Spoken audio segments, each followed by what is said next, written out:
Hey, Trailblazers, this is Jason, your host of the Trailblazing Texas podcast. Before we jump into our latest episode, I've got some incredible news for you. Are you gearing up for your next big hike or backpacking trip? Well, we at Trailblazing Texas podcast have partnered up with Trekker Joe's, the ultimate Texas outfitter, to bring you something I feel absolutely special.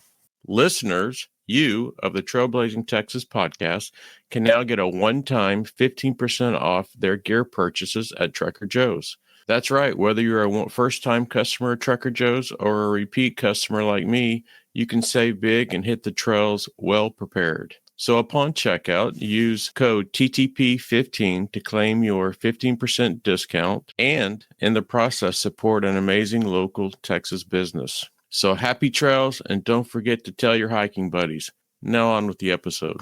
Welcome to the Trailblazing Texas podcast, where we embark on a journey through our diverse Texas landscapes and breathtaking trails while always engaging with our amazing Texas hiking community.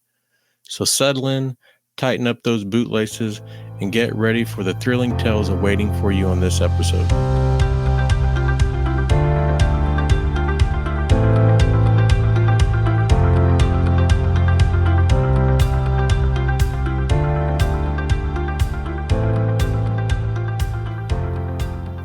Welcome to the Trailblazing Texas podcast. I'm your host, Jason, and today we have some special guests coming in all the way from Amarillo, Texas. And to the listeners, if you don't know where Amarillo is, it's up in the Texas Panhandle. Sarah, Brad, welcome to the podcast. Thanks for having us. Thank you, Jason. So just to I always like to start the podcast off with giving our listeners kind of just a brief introduction of yourself. So Sarah, why don't you kick us off? Just kind of give us some highlights of your backpacking hiking journey. Sure, yeah. I've been a pretty avid hiker for the last 10 years or so. Lived in Colorado for a while, so really got the bug climbing 14ers when I lived there. I think I've done 19 or 20 of those at this point. Started traveling internationally to hike in the last couple of years.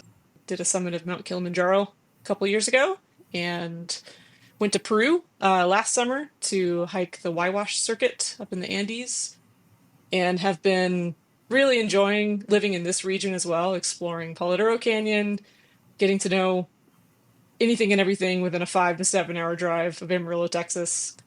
Yeah, so that's about me with hiking and running and everything. Nice. Brad, what about yourself?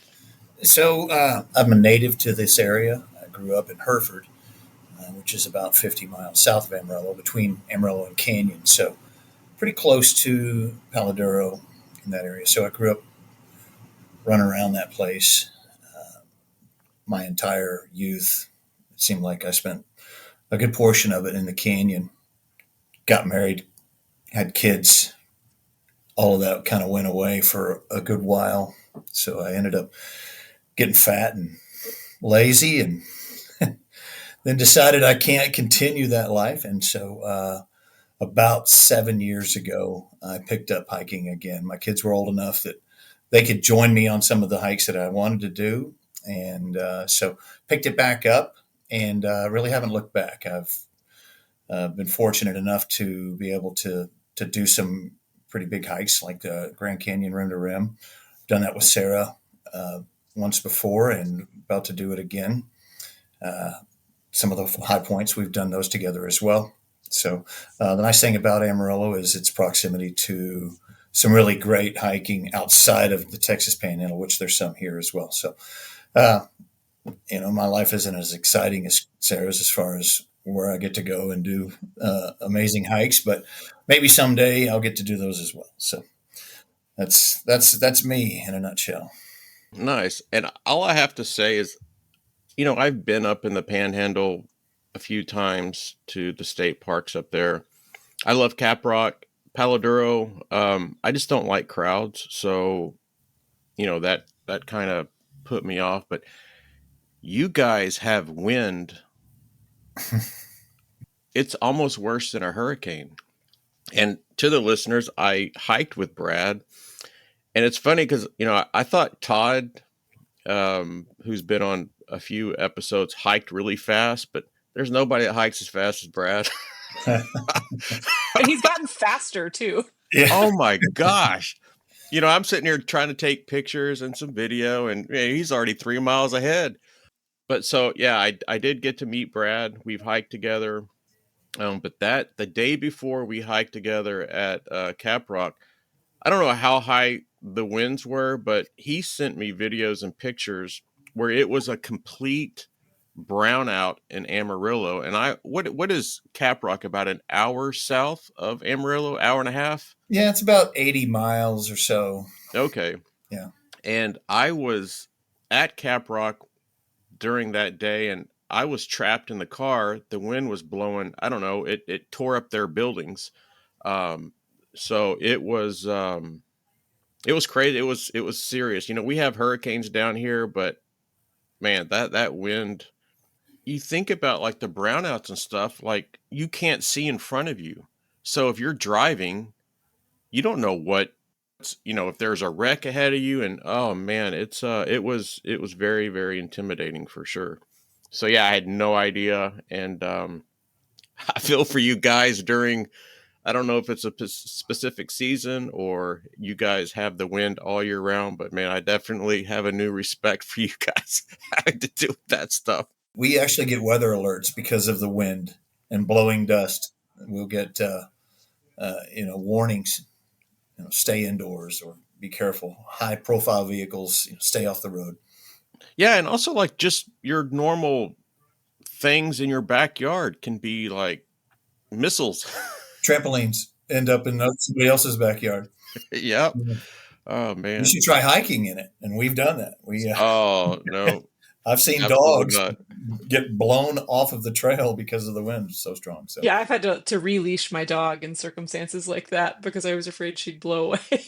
yeah, Oh my and gosh. it was probably as strong as what you were experiencing at Caprock Canyon. So probably 70-mile-an-hour winds at least. Yeah. No. Yeah. I mean, that's no joke. So, outside of the introduction, I also, when we briefly kind of discussed, this whole reason for the podcast is to support our hiking community. So, if there's anything that you want to promote, like the Brad, you're part of the administrative group for the Amarillo Hiking Group or Club. Talk about that a little bit. Any social media that you want to promote, man, this is your time to promote. So, Sarah, do you have anything that projects or anything that you want to talk about? That's really mostly Brad's territory. I don't have any groups outside of the hiking club, so I'll let Brad speak to that. Yeah, so the Amarillo Hiking Club, we've got about 1,300 members in the club. We use a platform called Meetup to administer the events. If anybody from Meetup's listening, fix your app. It's got issues. We also use Facebook for that as well. So we have a Facebook group, and it's the Amarillo Hiking Club.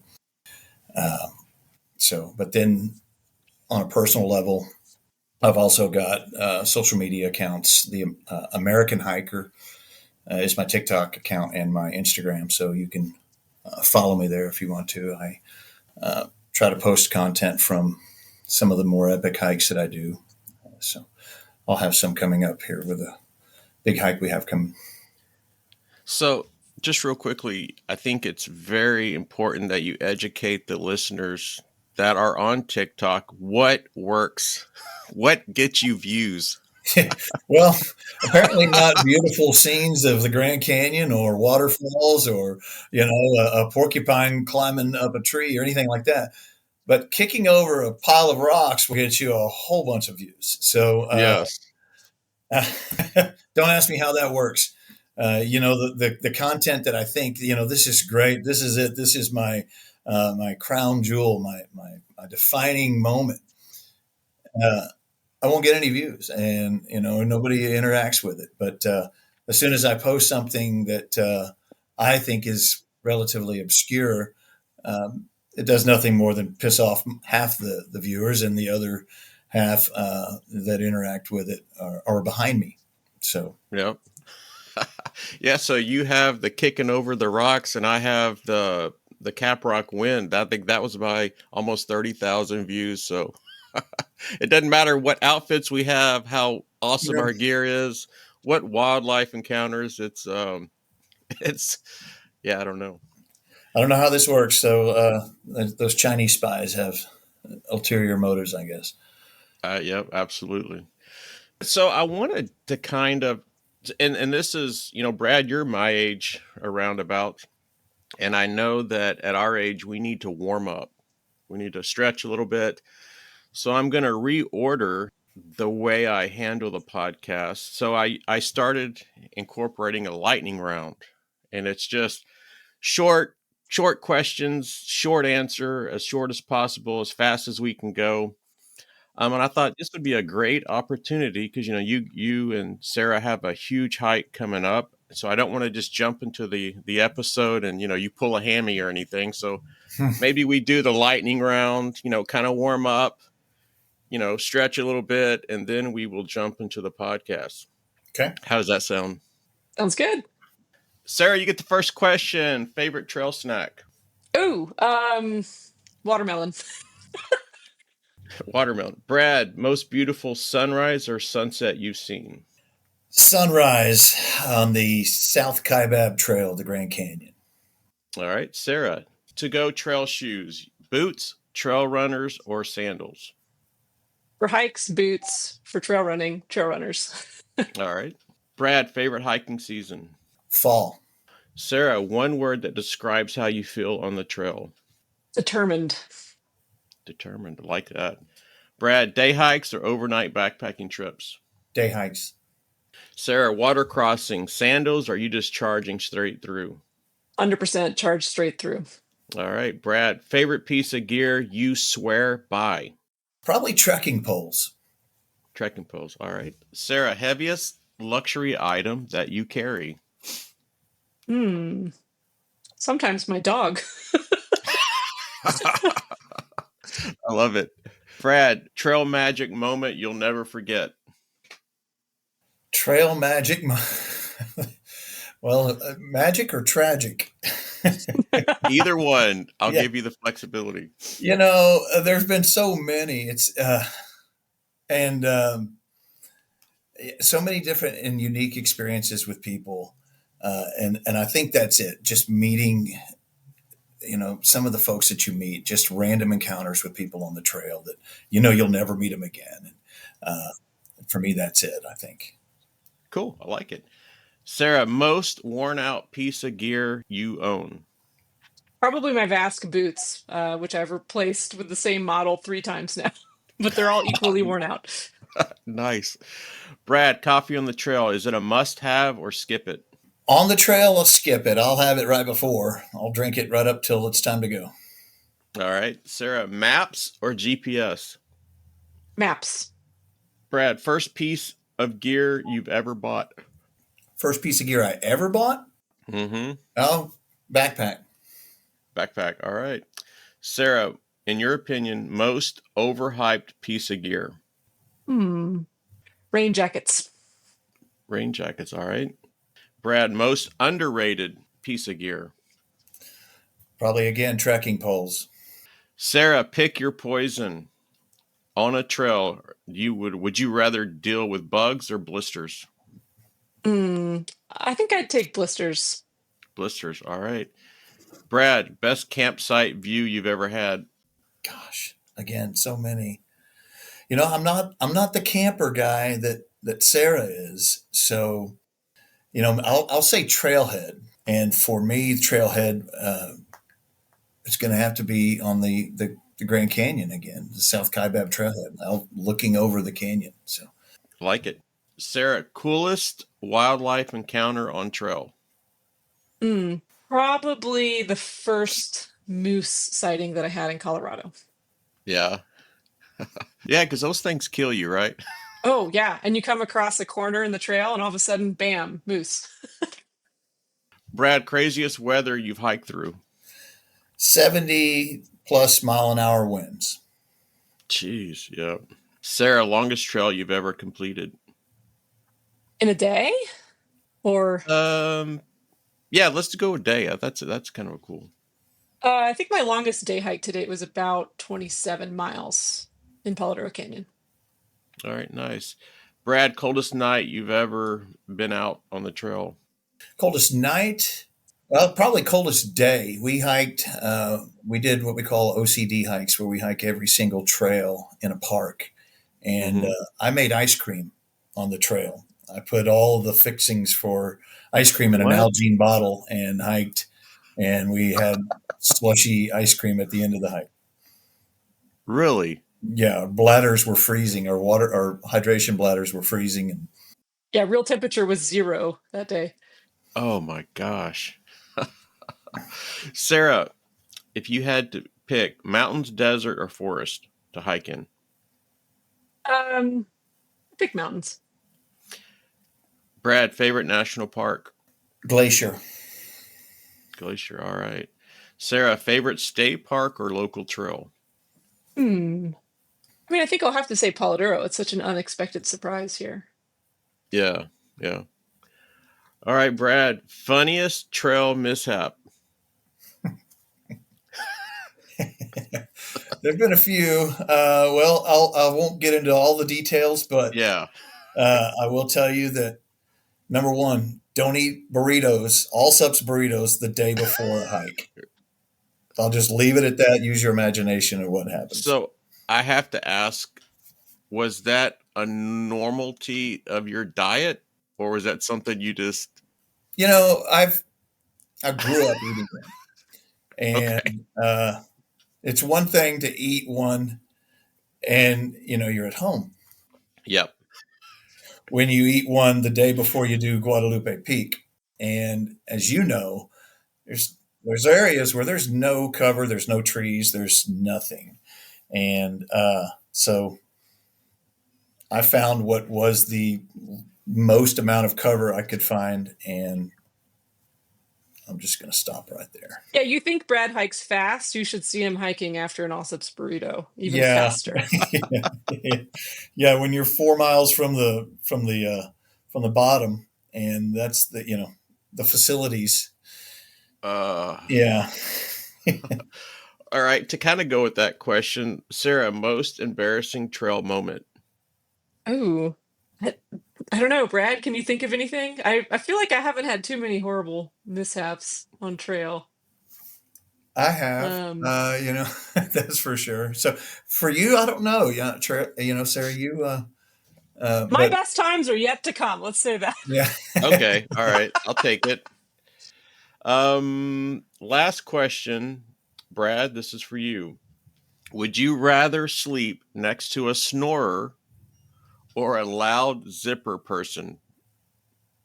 Allowed, say that last part again. Zipper, Zipper zipper person. person. You know, I, like the I tent's like. could probably the zipper person. Yeah. My wife snores, so I'd take something different if I could. All right. Cool. All right. So you guys feel warmed up. All loose, Yeah. ready to go. All right. Let's get into it. So first question, Brad. What inspired you to get involved with the Amarillo Hiking Group? You know, the Facebook page, and how do you see it has evolved over time? So the group was started by Cindy Cohen in 2018, and in 2020 I joined it when COVID was in its full forces, and everybody was locked down. There wasn't much that we could do, and I had cabin fever. I couldn't stand it. I had to get out, and so I had hiked a few times by myself. I was looking for like-minded people, and just did a Google search for Amarillo Hiking, and Amarillo Hiking Club meetup page popped up. First one I saw. So I joined the group and went on the first event with them. And so from there, it kind of grew. I got familiar with a lot of the people that were in the club. It became a very popular outlet for not just me, but a lot of people I think that felt the same. there was nothing to do. You couldn't go to the movies. You couldn't, it was hard to interact with people. I remember some of the hikes that we did where we were wearing masks in outdoors, on a trail and hiking 6 feet apart from each other. And so it became a way for us to interact with people, which was important. I needed that. We all needed that, and to be outdoors and to be active. So it was healing in that respect. So I became one of the organizers for it, and then Cindy, the founder, moved away and tagged me as to being the lead organizer for the club. So that's kind of how all that came to pass, and we haven't really looked back. It's been great. We've managed to grow the club to almost 1,300 members, and we try to manage and put together hikes as we can, weather permitting. Here in this time of year, there's with the canyon especially, we get some heavy rains, and they'll close all of the trails for over a week at a time sometimes. So, but with that, we there's other places we can hike. We try to do as many as we can, be as diverse and inclusive, whether it be an easy hike or a hard hike. So it's been great fun. And so is the group open to hikers that are not up in that area, not in the Panhandle? Sure. We get members that will join. I've had people that, they're in town for business or for visiting family, and Yeah. they may be a member of a meetup group somewhere else, or they've done like I did, and they searched for hiking in Amarillo, and they find our club. And so they'll join us, and it'll be a one-off event for them. Nice. And so I guess you kind of touched on it a little bit, but what can a new member expect from the group? Like, and so I guess the point of it is, my question is, how you get into some groups, and I think it's really linked to maybe the group and also the location. Like I noticed that I'm part of some Colorado hiking groups, and man, if somebody asks a question, like an honest question, like it's a lot of the responses are not very nice. So like in your experience, like if it's a new member, someone new to hiking and backpacking, do you think that they would be able to expect some support from the group and the group members in a kind way? Absolutely. We have a lot of newcomers. Yeah. They've never hiked before, and so we try to organize hikes that are meant for different levels of hikers. So Nice. when we describe these hikes, it's meant to be something that maybe a newcomer would want to do, or something that a newcomer probably shouldn't do. But we welcome questions. We invite all levels of hikers to our events. So we're not discriminatory or judgmental of any hiker whatsoever, and every question is welcome. Yeah, and that often, and I don't notice it too much in the Texas hiking groups, but like up in Washington State, there are some groups that it's a lot of very very experienced people, and I think at times that they kind of lose perspective on we were all new once, and we should be promoting and getting as many people as we can to love the I don't want to say a hobby, because I think what we do is it's more of a lifestyle that they support and bring on new members and teach them the way to respect the trails and that sort of thing. So it's really nice to see or hear that you guys also support kind of that initiative. So Sarah, this one's yours. What makes the Texas Panhandle a great place for hiking? Well, first of all, I mean, I was just shocked when I moved here that there is as much hiking here as there is. I wasn't expecting that. I had never heard of Paladero before I moved here. When I was in the middle of the job interview process, I was researching things about the region and found it. And I had been a runner before I moved here, mostly, 5K casual road runner. And when I saw Paladuro, I thought, man, this place looks great for trail running, Mhm. especially because the trail is generally pretty mild here. There's not a lot of elevation gain, with the exception of just a couple trails that do go from the top to the bottom of the canyon. So I think it is really accessible, not only for all different levels of hikers, but for different activities too. And I love that. It also allows for these big, ridiculous, arbitrary challenges that I'm sure we'll talk about later, that we've done here. With the type of terrain we have, you can throw down 25 miles in a day without an issue, really, which is not something that I really experienced when I lived in the Rockies. I mean, that's just such a different terrain. Um, and you can see forever here. I think that's another really cool thing about the terrain that I wasn't used to. I lived in Colorado, and then for a couple years after that, I lived in Virginia in the Blue Ridge, which is beautiful, but it's a little scary to hike there alone, to be honest, because it's easy to get lost. It's easy to literally see the trees instead of the forest, but you can't really see this wide expanse like you can, in the Panhandle. So there's a sense of security because you kind of always know where you are. Um, it's pretty hard to get lost out here. Yeah. Yeah, it's special. So, Brad, what about you? Same question. What makes the Texas Panhandle, in your opinion, a great place for hiking? So, echoing what Sarah said, Paladar Canyon is, in my opinion, one of the crown jewels in the state. It has some really epic trails. The convenience is also another great thing about it. I can be from my front door to the trailhead in 30 minutes. And so that's a wonderful thing. The other thing is our proximity to other locations. So I can be at Guadalupe Park in 5 hours. I can be at the base of a mountain in New Mexico or Colorado in 5 or 7 hours.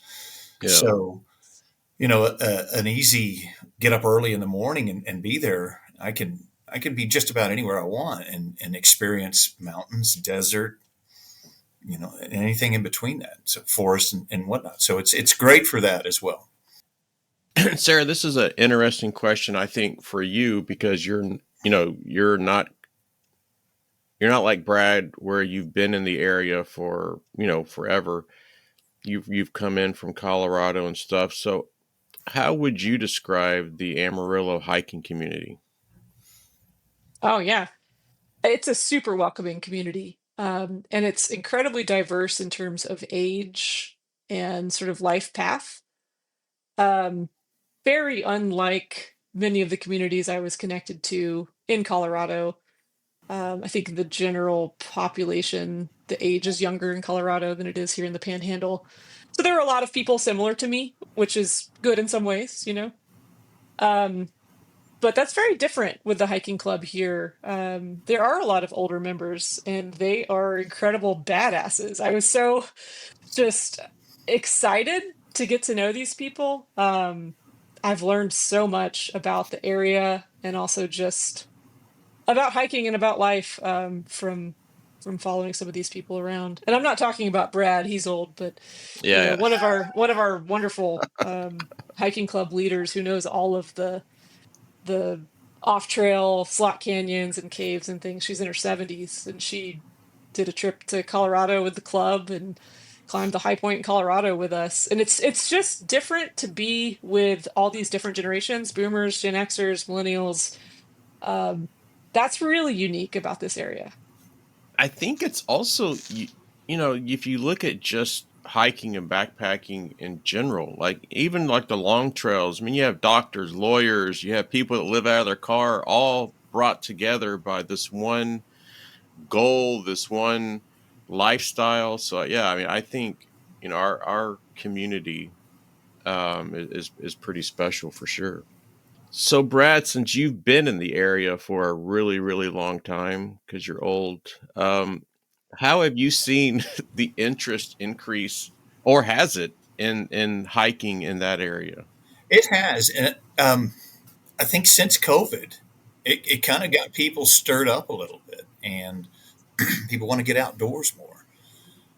So, and I see that everywhere now. I really do. I don't know if it's if I just wasn't seeing it before, if I just missed something, or if it's now a trend everywhere. Because you know the social media accounts that I follow, it seems like there's more and more of these being created that are similar to what I do, and so I think it has grown overall, not just in this area, but throughout the country. I think people have just decided that it's good to get outdoors and move around and see things. Not stare at a screen all day. Absolutely. So, Sarah, since joining the group, what is your most memorable hike that you've been a part of? As the Amarillo Hiking Group. Mm, there's so many. I think I'll stick to the ones that we've done in this area because I'm sure we'll talk about some of the further afield ones. But some of my favorite moments with the group has been when we've done some of the Slot Canyon hikes, either in Palidoro or in Caprock Canyon. Um, you can walk on the the path by yourself all day, but it's really different to be off trail in kind of an unexplored, unknown area and following people through this. I mean, it's just such an interesting experience to be an adult in this huge playground, essentially, with all the pretenses down and just kind of acting like children, wandering around in the woods. I really have fond memories of doing that here in the state parks, and um, yeah, we've seen some really incredible slot canyons. I took my parents on one of these group hikes that was led by one of our hiking club members over in Caprock Canyon.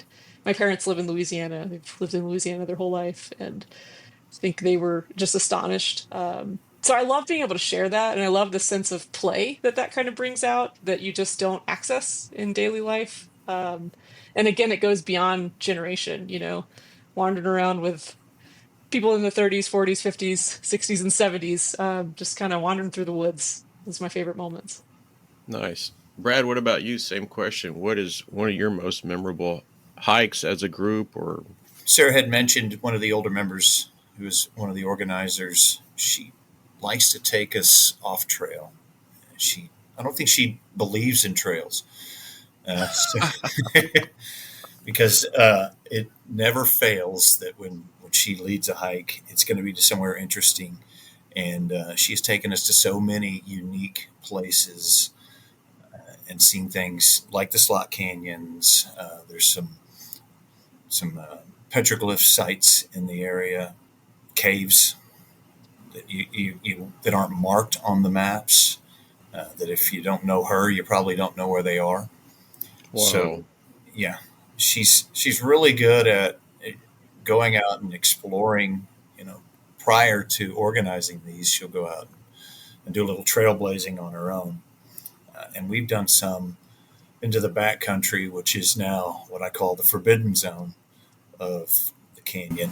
And but to go off trail back there into some areas where there's some battlefields and uh, from uh, the Battle of Palidoro Canyon that happened back in the 1800s. So she and I were fortunate enough to get back into those areas as well. So.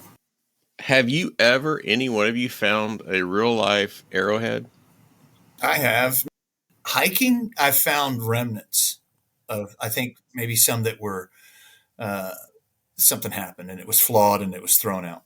But growing up in Hereford, I lived out in the country and I lived just down the road from a playa lake.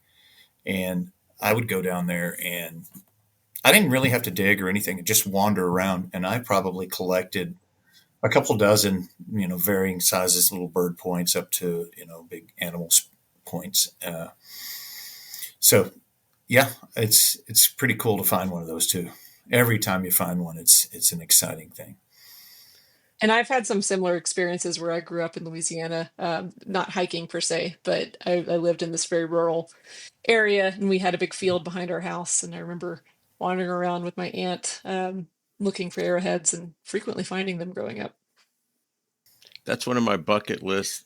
I've done probably almost everything at Guadalupe Mountains, and that's, to the listeners, they already know it's my favorite place on earth.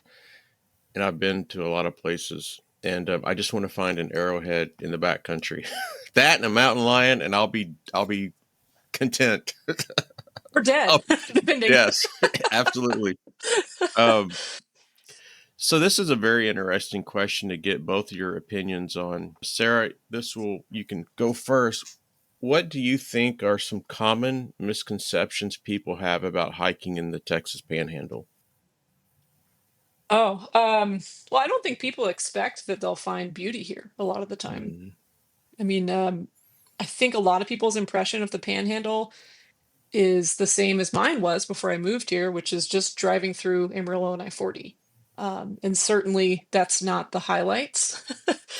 um, I think there is beauty in just in the flat plains and some of the rugged canyons that do offshoot up there. But I know the first time I went to Palo Duro, it was so surprising because the drive out there is similar to driving on I-40, and then all of a sudden the earth just falls off. yeah, um, so I think people don't expect beauty, first of all, here. I think it's well known that we have some of the best sunrises and sunsets anywhere, because of the flat plains we have. And people also think that it's just dry and dusty all the time. It is dry and dusty a lot of the time, but this time of year, especially when we've had as much rain as we've had recently, it is incredibly green and the wildflowers are beautiful. I mean, I think it rivals anything that you see in the Rockies. It's a shorter season, perhaps. yeah. I think that's one of the biggest misconceptions here. All right, Brad, same question. What do you think are some common misconceptions people have about hiking in the Panhandle? Yeah, well, I think people see what they drive through a lot. They expect it to be just this flat area. And that's true. Most of it is until you get into some of the parts of the canyon, for example. Even approaching the canyon, it is as flat as it can be. And you can see for miles and miles and miles. And then just like Sarah said, just out of the blue, you drop down into this enormous, open, beautiful place. So the wind doesn't always blow here, also. It does blow, and it blows a lot, and it blows hard, but not always. Yeah. You'll catch a day where it's as calm as can be, and the weather's perfect, and there's no better place to be than out hiking when it's like that. So, Sarah, what advice would you give someone who maybe not is an Amarillo but wants to start hiking and maybe to join a group in their area? What advice would you give them? First of all, I think the best piece of advice, if you can, is to get a dog because the dog forces you out. Yeah. I certainly have felt that with mine. Finding community is really important, especially if you are apprehensive or feel like you don't have the skills to go by yourself. That support can be really, really helpful. And understanding too that there's no length or speed requirement to hike, you can you can go your own pace, choose your own length, and that still counts as a hike. It doesn't have to be anything long. You don't have to go to the end of the hike. Some advice that I got when I first started running, I think applies with hiking too. I had this mindset that running is you have to go as fast as you can, but really you need to find that pace that feels comfortable and just stick to it. It may not be as fast as you expect at first. But community, dogs when possible, and just getting out, doing as much as you can. Brad, what about you? There's a lot. Don't be afraid. Don't be afraid to try new things. Um, find people that are like-minded, that enjoy doing those things, like a club, like the Amarillo Hiking Club or the local one that you have. There's always places to hike and do things. It doesn't matter how far, how high you go, how long it is, how hot, how windy. It's just taking that first step and getting out there and doing it. Don't be afraid to start. Yeah. I think for me, and I don't know, I mean, I think just logically, there's probably a reason, but like you see that a lot with, women who want to get out and hiking, and it's really due to the safety. And like I always, most groups that you get connected with have a ton of strong women. The women go just on their own and hike. I always just say, just do it. Just like, the worst thing is you not joining or not getting involved. But yeah, like from a safety aspect, if you're apprehensive, join a group. Again, also you don't need to spend a lot of money on gear. Like the tennis shoes that you have on right now, you can use for a hike. I definitely agree with what both of you said, that a hike is a hike. It's not like if you walk 1 mile and then turn around versus you walk 3 miles and then turn around, like one's not qualified as a hike versus the other. They're both hikes. Start and do something that you're comfortable with, and yeah, get involved in a community. You know, our community is wonderful, and yeah, I definitely think that it may feel uncomfortable. Like I lead hikes on the Lone Star Hiking Trail.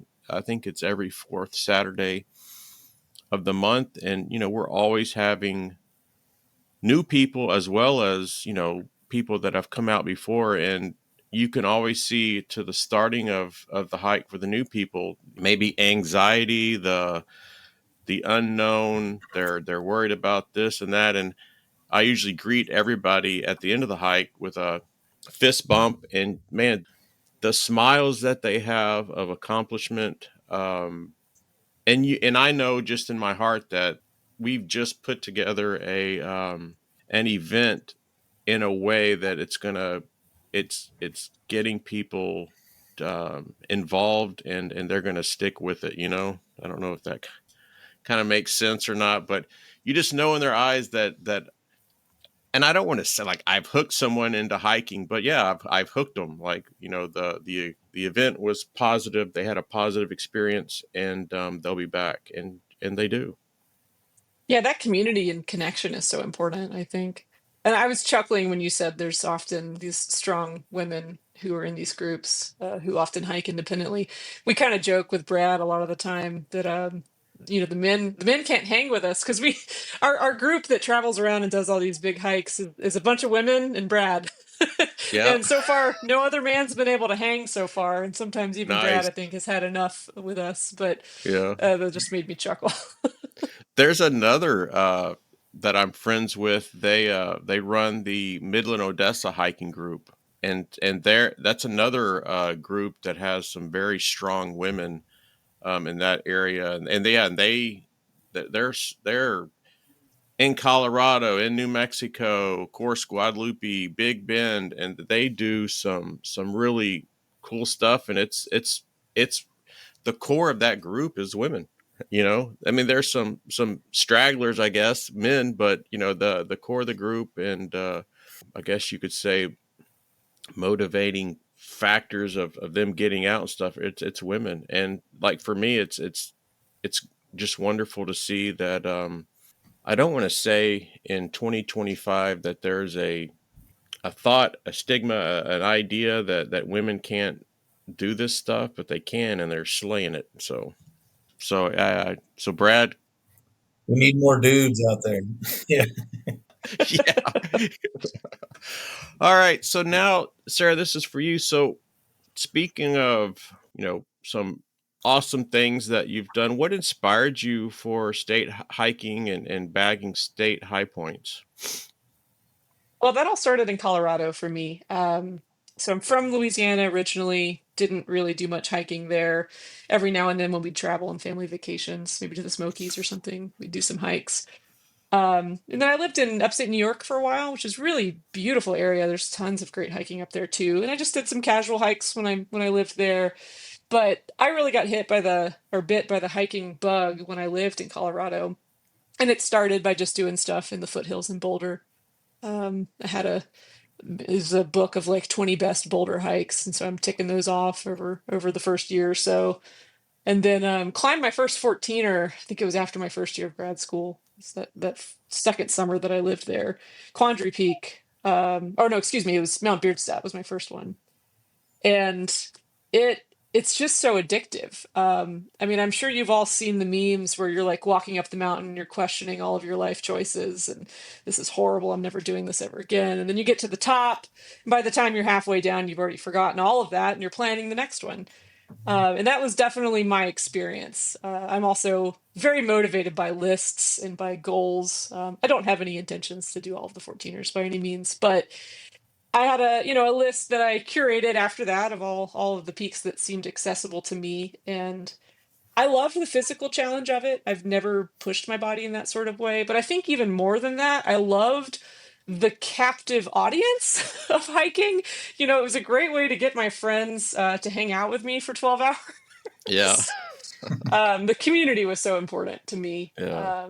So it started with that. I think there is kind of a natural evolution that a lot of Coloradans follow, where you may climb a lot of the 14ers and then either you graduate to doing some other state high points, or Mount Kilimanjaro is often a first international peak that this community will gravitate towards because it's a similar type of challenge. So that's how it started for me, and it continues to evolve. Yeah. And so, Brad, what about you? Do you have the state high point bug? I've done the ones that are in proximity to, close proximity to Amarillo. So I've done Colorado, Oklahoma, New Mexico, and Texas. In Arizona. Well, Yeah. no, I didn't make it. Remember, Sorry to bring it up. Yeah. Hey, it's okay to turn around. No, well, I didn't even start that one. So these we did in what was it, 2023. Our plan was to do a rim to rim, but the north rim was closed because of they had an excessive amount of snow that year and it damaged the trail, so they had it closed. So we did a rim to river one day, and then the following day, the plan was to do Humphreys Peak, which is the high point in Arizona. I had gone with family, and so I felt inclined to stay with them instead of making it all about me. And so we went to Sedona while Sarah and her crew tackled Humphreys Peak. But I've done all of the ones that I can get to in a day. I'd like to do more of them as I can. It's not a big thing for me to do them. But if I'm anywhere near one, I think I'd like to do it. I'll go back and do Humphreys. I think at some point I'm going to have to get it done. I drive by it every time I go to the Grand Canyon, so I can't not get away with doing that one. Then I'll have my first 5 out of the way. So, and I've done several of them more than once. We've done Wheeler a couple times. I know Sarah has too, and Elbert more than once. She's done it. I've done it once. I've done Guadalupe Peak probably 5 times now. So there's no reason you can't do it more than once. Just it doesn't have to be a one-off for me, for sure. So I would love to say that my hiking and backpacking journey is about connecting with nature and lessening stress and being one, whatever. No, it's about challenges and man, I got bit by the high point bug. Yeah, it's a challenge. That's motivates me is to do the highest or the hardest or try something outside of my comfort zone. So, and it's like Guadalupe Peak. Yeah, that was fine. But then, okay, now you got to do the quad. So you got to do Guadalupe Peak, Shumard, Bartlett, and Bush in a single push. Yeah, it's definitely challenging myself, and it's an addiction that I don't want. It's not the best, right? Because just because it's the highest definitely doesn't mean it's the best, but it's the highest, and I definitely want to challenge myself and just say like the list. Yep, I've done this one, this one. So this is an interesting question. I know it's technically not the second highest peak in New Mexico. So Walters Peak, which is right next to Wheeler. So do you guys consider that the second highest? I think the prominence is not, I don't remember what the rule is to classify something as a peak, but the area between the two peaks, like, have you done Walters Peak, which is right next to Wheeler's, and do you consider it the real second highest point in New Mexico? We have gone up there because we often do the Bull of the Woods route, which is we combine that with Williams Lake, so we'll do like a loop around there, and Walters Peak is right next to it. Once you either descend or ascend the saddle, um, it's never really struck me as a separate mountain. I'm not sure what the prominence rule is either. But I don't know. I'm not really so much of the mindset of I'm here to do this high point. For me, it's really just the hike as a whole and the experience in the community. So I haven't really ever thought about, is this the second highest? It didn't occur to me until you just said that, actually. When you're on your way down one mountain, one peak, and you reach another, have you really climbed up to that one? I think if it was its own hike, then you could say, yeah, I've done it twice. I've done both of them. But I do. There's a feeling, when you stand though at the top of the mountain, and you know that you're at the highest point in that state, and there's nobody above you. You are there, and you Unless can't get Katie's there, our tall friend, and then there's Yeah. somebody taller than us. or Snoop Dogg. Yeah. Sarah, if you just talking about some of the high points, what was the most physically demanding, and kind of what made it tough? Well, I think actually the very first 14er that I did, and that's not the high point in Colorado, but they're all pretty close. Even though it's one of the easiest 14ers, Mount Bierstadt, that felt like the hardest thing I'd ever done in my life. It's kind of funny because I have done much more difficult mountains since then, and they've felt much easier. So a lot of it is just perspective, I think. I've done only a few more of the high points than Brad has. Again, I haven't really set out to conquer that per se, or with any specific intention of doing the high points. It's just another hike to be done, another trip to take with friends.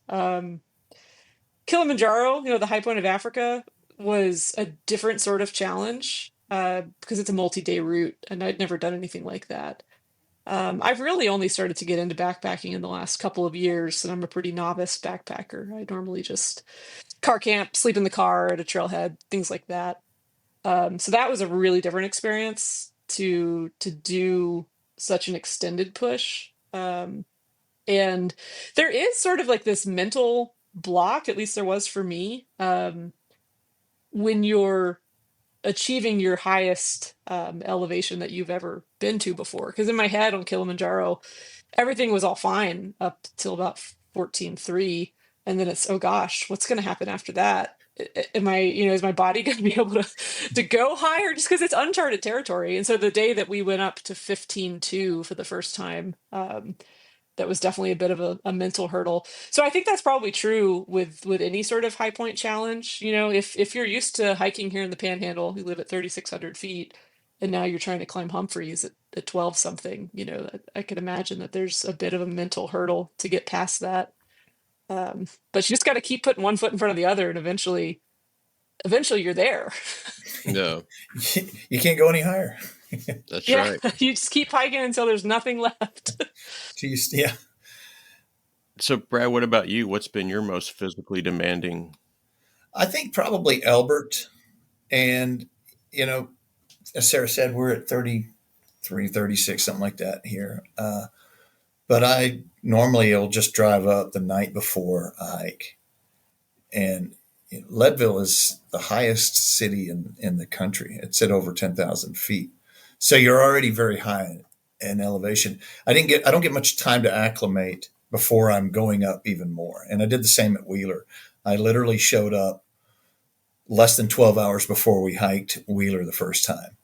The sun was going down, and I just arrived and went to bed, woke up, and started up a mountain. And so not being able to acclimate properly before going up that high makes it hard. It really does. It slows me down a little. I think maybe a little because of my age.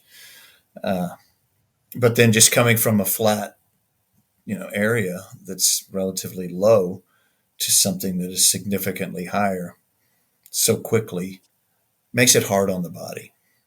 It's funny, my friend Todd, he slays the trails. I think he's 55, 56. And when I asked him this question, he's like, Guadalupe Peak. But Sarah, it's exactly what you said, perspective. Because at that moment, he wasn't a hiker. I think probably he just heard that, okay, it's the high point. Let's go do it. So physically, he wasn't in shape. And it killed him.